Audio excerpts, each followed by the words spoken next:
mooy xam ni. waaw maître yéen tamit bu ngeen ko bëggee ping-pong. entre yéen waaw il est intervenu 2 fois. waaw d'accord waaw ça c'est vrai mais 2 fois bi tamit mu proportionnel mais oui ma. effectivement c'est pas pour jël parole bi parce que Daouda mi ngi. su fekkee c'est vrai Daouda laa war a jox normalement dafa am dara lu xew. bu dee da ngeen ko nar a defee nii man ma dindi sa micro ñu. oui man.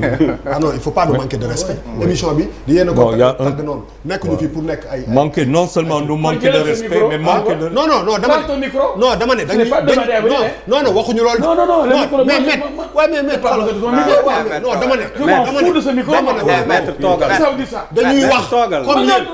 kii wax mu ñaari mais non mais ça fait 1 heure de temps ñu nekk fi nga wax. mais su ma fu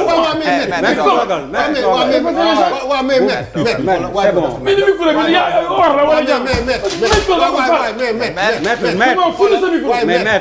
maître s'il te plaît maître man damay nangu micro bi maître lu ma dafa ñu non micro am la wax moom mais maître non non maître dama juum maître waxul sa micro et maître sa micro la wax mun naa waxal sama bopp maître micro am la wax waxul dama ne dam encore ma bamtuwaat ko ah man si sama àddina yëpp duma la mës a manquer de respect dama ne mënuñu toog fii pendant 1 heure et demie de temps ñu croiser seen bras ngeen toog fii di wax te ñun duñu wax su fekkee ni loolu mooy kii mais defal dàkk wala ko ngeen wax non mais xoolal mais wax na ñaari yoon mais tontu ñaari yoon bu jeex ngeen wax waaye mais lu fi jar wax waaye mais xoolal sénégalais ñu sa yi ngay def bàyyi ko waay mais ay taxaw di fëgg ay taxaw non dina waaw mais non waaw mais bunoo fi napp kenn mais bunoo fi napp kenn kan lay jëm napp non ñun de jëm di fëgg tàll ay kii bàyyi kii wax bàyyi keneen wax non ça fait 1 heure de temps ngeen di wax mais ngay fëgg di kii waaw mais bàyyi sa yi nga nekk nappoo ñu de kii bunoo fi napp kenn dama lay wax de ngay fëgg table bi di jóg di kii boo fëggee rek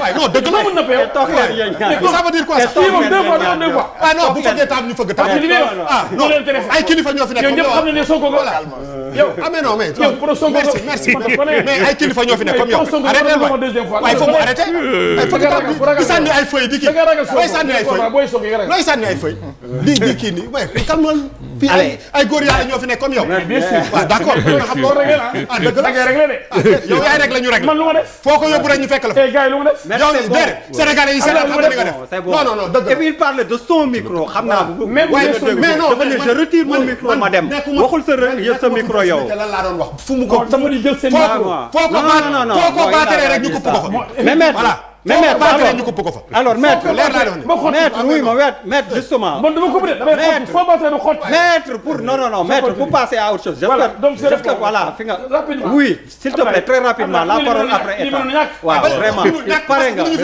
allez mais li mënoon a ñàkk Bouba c'est normal ça va lii mënoon na ñàkk Bouba ne peut-être nga xëy Bouba élément perturbateur la voilà yow yaay perturbateur yow yaay élément perturbateur gën a mag ci Sénégal yow la xoolal on était à autre chose. Voilà, je continue. mais non mënuñu nekk ci plateau bi mënuñu nekk ci plateau mënuñu nekk ci plateau bi bu Charles waxee nga saag ko bu Bouba waxee nga bëgg napp ko mënoo fi napp kenn koo fi yuuxu da lay yuuxu foog arrêté waaye man boo ma yuuxoo ma yuuxu la boo ma yuuxoo ma yuuxu la Tu n'avais pas la parole. S'il vous plaît. Tu n'avais pas la parole. S'il vous plaît. Tu n'avais pas la parole. Maître, s'il vous plaît. Mais ça montre la tension qu'il y a dans ce pays. Et non, il faut savoir lire entre les lignes et la manifestation matérielle s'est faite ici et en direct. Sénégalais yëpp seetaan ko dañuy jéggalu. ñun ñëpp ñu jéggalu baalu ak. gënalu ma de vraiment. waaw ñu baalu ma baal la nga baal ma ñu baal. ñu baalante ak loolu faute xol yi parce que après tout waaw ñoo bokk suñu Sénégal. kon dañuy wàccee affaire yi mais day won rek ñu toll te loolu. Sénégalais yëpp ñoo ci teg ba léegi nag lu ñu war a def mooy ñu jëm kanam.